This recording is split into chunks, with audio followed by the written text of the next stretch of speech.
si sale bien, un encuentro catártico a mitad de la semana.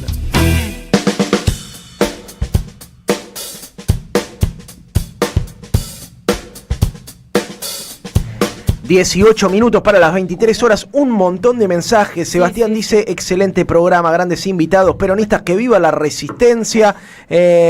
Hernán Gallar también se suma. Talavera dice, fantástico análisis, Valeria, chicos, los felicito, me encanta esta mesa, dice Pamela Pavón.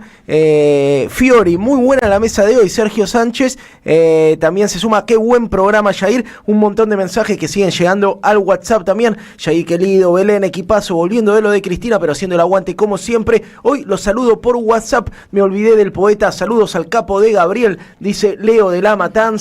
Teresa de Parque Patricios también nos comparte un poema. Mario de Mataderos, buenas noches, siempre haciendo el aguante y un poco más tarde porque estábamos en lo de Cristina. Grande Leo y Valeria, es bueno escuchar el análisis sobre cómo vamos a organizar la resistencia. Nos pueden seguir mandando sus mensajes si están en el YouTube AM530 Somos Radio.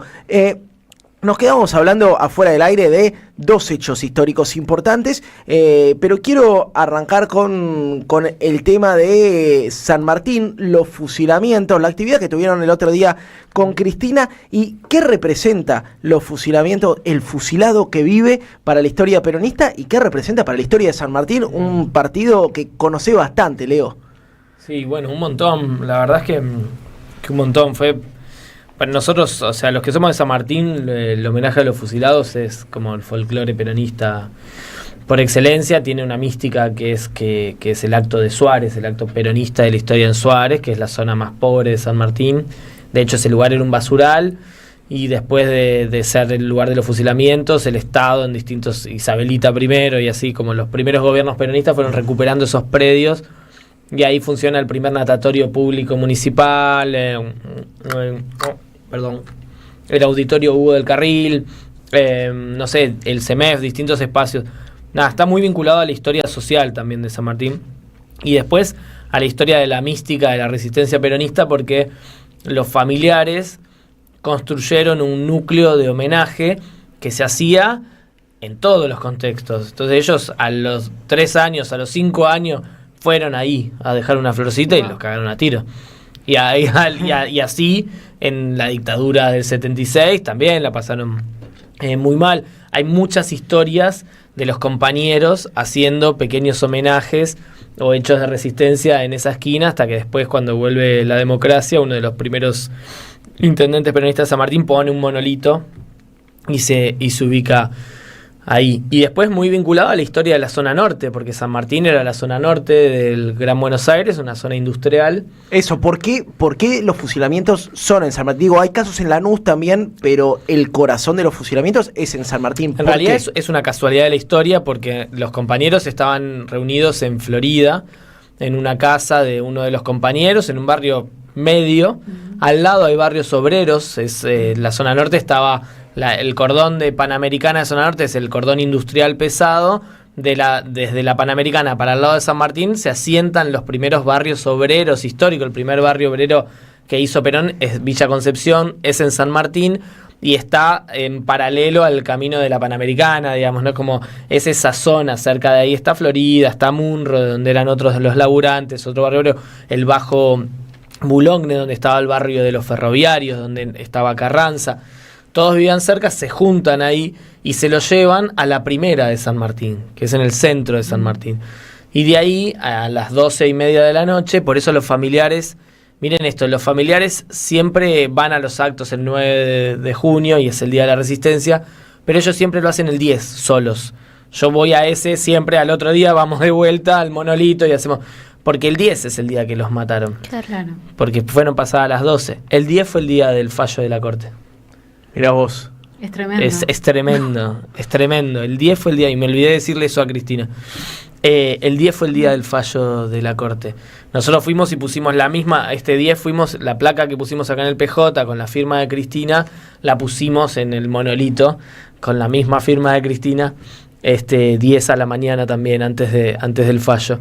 Entonces fue una casualidad de la historia que terminó en Suárez. Y Suárez terminaba ahí, porque después de eso era una zona ya baja, eran los basurales, y después casi no había barrios, había muy pocos, era la última estación era Suárez, y después viene el río Reconquista, no estaba ni el Camino del Buen Aire, entonces era una zona donde no había nadie, era un descampado y a correr. Bueno, y ahí les disparan, ellos eran 12, 5 mueren y otros 7 sobreviven en distintas circunstancias. Uno se hace el muerto, el otro sale corriendo, el otro fue el que agredió a unos policías, Troxler, que después fue el jefe de la bonaerense, que lo mató la AAA al año, creo, ¿no? Bueno, nada, en distintas circunstancias. Y después hay historias muy lindas en San Martín, que es, por ejemplo, a Libraga, que lo encuentran unos policías, él se hacía el boludo, lo llevan al hospital que había hecho Perón y Evita, que se eleva Perón de San Martín. Las enfermeras eran compañeras, y las enfermeras, en contra de la orden policial, le dan aviso a la familia. Mira vos. Qué bueno. Y eso hace que Libraga sobreviva, porque a Libraga lo tienen que blanquear en su situación de Libraga era el único que no era militante de toda esa banda, eran todos militantes. Lo tienen que blanquear porque va la familia a preguntar a la comisaría, al hospital y yo qué sé, y entonces tienen que, como, bueno, sacarlo a la luz de que era un detenido. Lo torturan, lo dejan desangrarse, nada, le hacen cosas horrendas, a otro lo persiguen y lo matan a los días, y así, bueno, son familias muy, muy pobres, obreras, la mayoría de los fusilados de Suárez, porque después los otros eran militares y demás. Bueno, la familia de Valle también, Sole Valle, que es la nieta, ella siempre cuenta que a su mamá la torturaron con ellos adelante. Ella tenía 4 años, le pusieron una capucha, la torturaron. O sea, bueno, la oligarquía siempre el mismo odio, ¿no? Nada, todo eso rodeó de mucha mística al peronismo de San Martín, que siempre fue un peronismo muy combativo, y que entonces en los 70 también ya la juventud peronista y la rama sindical eran 2 ramas muy fuertes. Tenían sus contradicciones y eso también se daba en la calle, pero todos iban al homenaje de los fusilados, por ejemplo, Claro. ¿no? Qué historia, ¿no? Y pienso también en otro capítulo con el que hablamos con Valeria fuera del aire, sobre el que está escribiendo un libro, que es la figura de Alicia Eguren, ¿no? Se lo reivindica mucho a John William el Bebe Cook, pero Alicia Eguren, que fue poeta, docente, charlábamos fuera del aire si no fue periodista también, para rogarnos una colega revolucionaria más, y en el último de los casos también compañera de John William Cook. Es un personaje central al momento de pensar, me atrevo a decirlo, vos me dirás, la dirección intelectual en cierta medida del movimiento de resistencia peronista, y que quizá ha estado menos reivindicada que su compañero. ¿Quién es Alicia Eguren y por qué es importante pensarla hoy? Bueno, por un montón de cosas. Ella también fue presa de la Libertadora, estuvo 2 años presa, ¿no?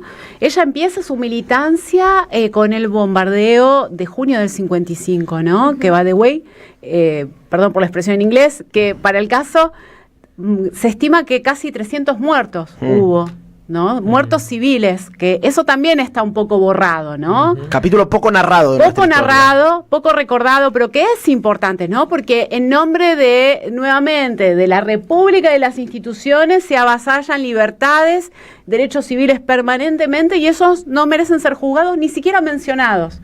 Por eso lo traigo también, ¿no? Bueno, Alicia empieza su relación sentimental al calor del avasallamiento al peronismo, ¿no? Y muy prontamente, por disposición del Poder Ejecutivo Nacional, purga prisión, ¿no? Las primeras 2 prisiones son cortas, son de 2-3 meses, pero finalmente, a fines del 55, está presa hasta casi 1957 en la cárcel de Mujeres de Olmos.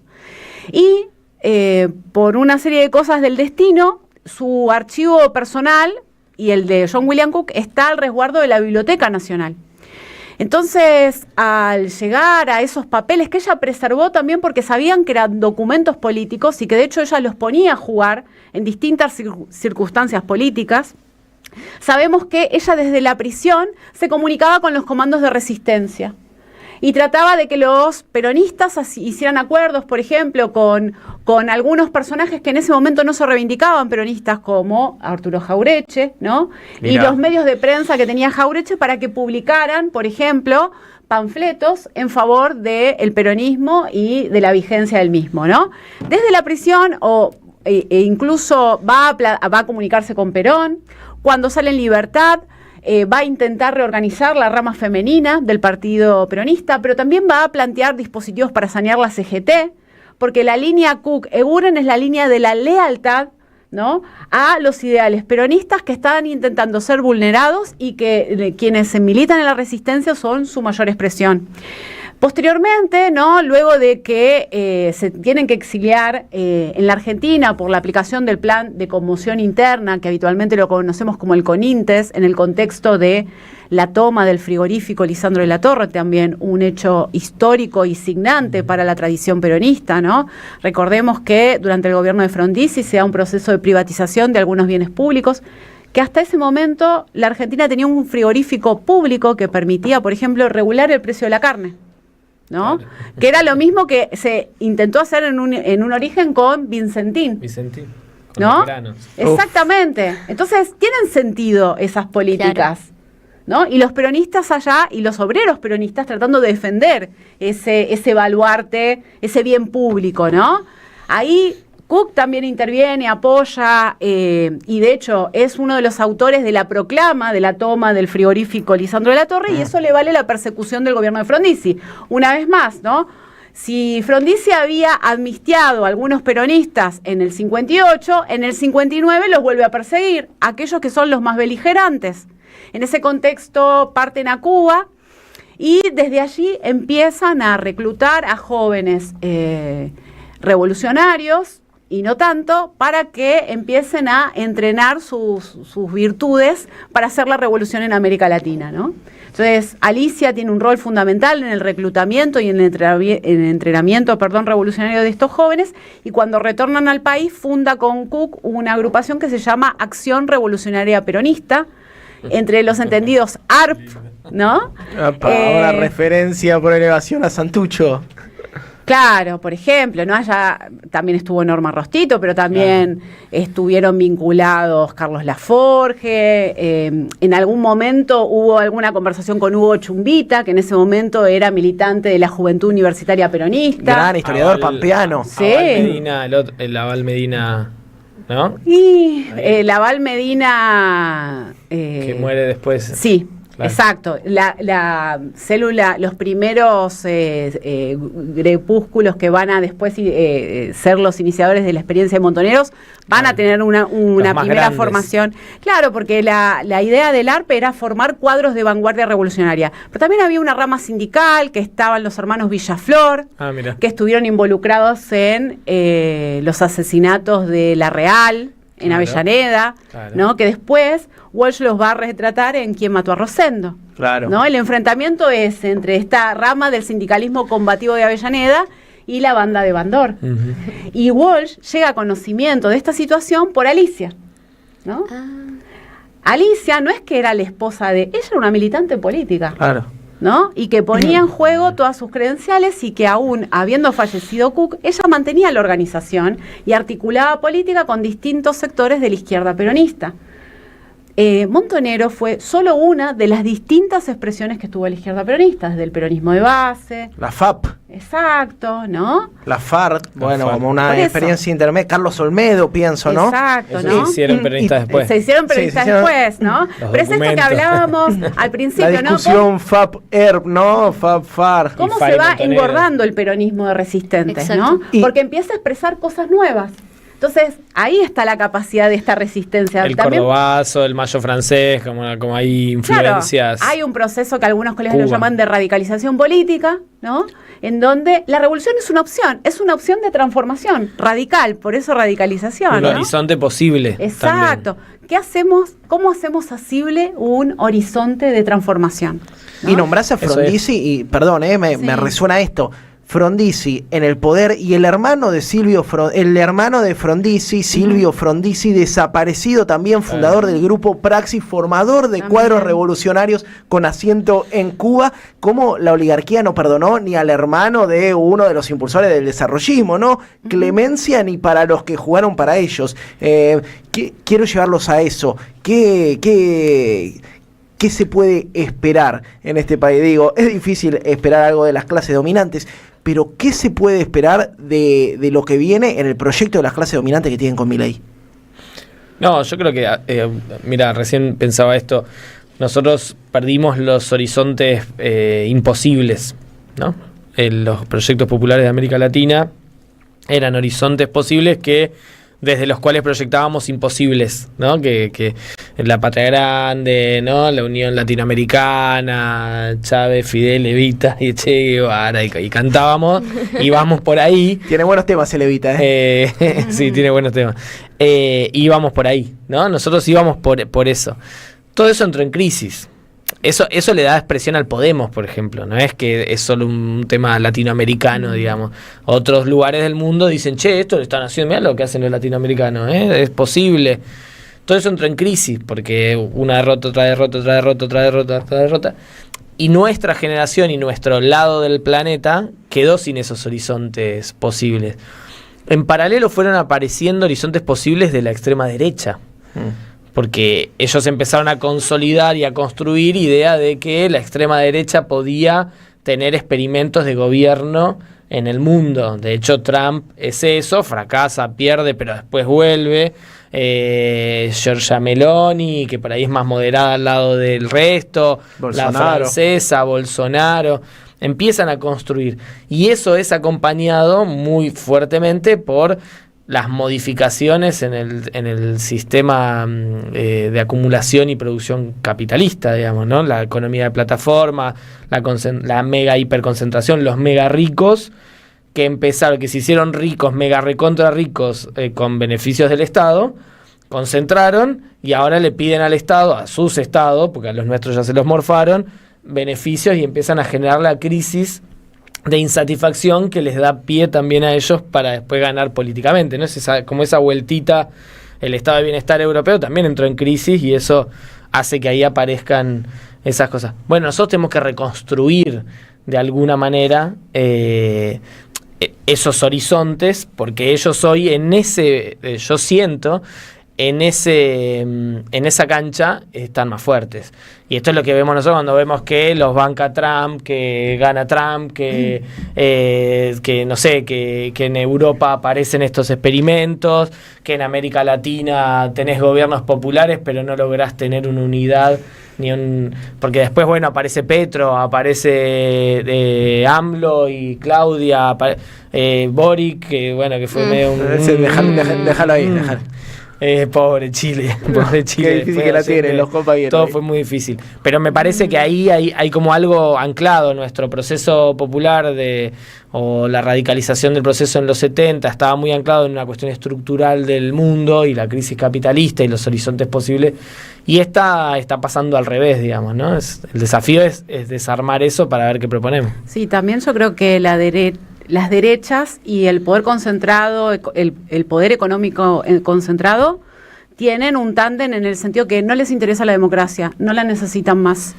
Por eso construyen fuerzas políticas, opciones de poder que vienen a desmantelar los poderes democráticos. Entonces me parece que tal vez un camino para pensar una alternativa posible tiene que ver con poner en valor nuestros valores democráticos, valga la redundancia, ¿no? ¿Qué hace la democracia por los sectores populares? ¿Qué hace la democracia por los desguarnecidos, por los no privilegiados de nacimiento, ¿no? Por las disidencias, por las putas, por los trabajadores, ¿no? ¿Qué hace la democracia por ellos?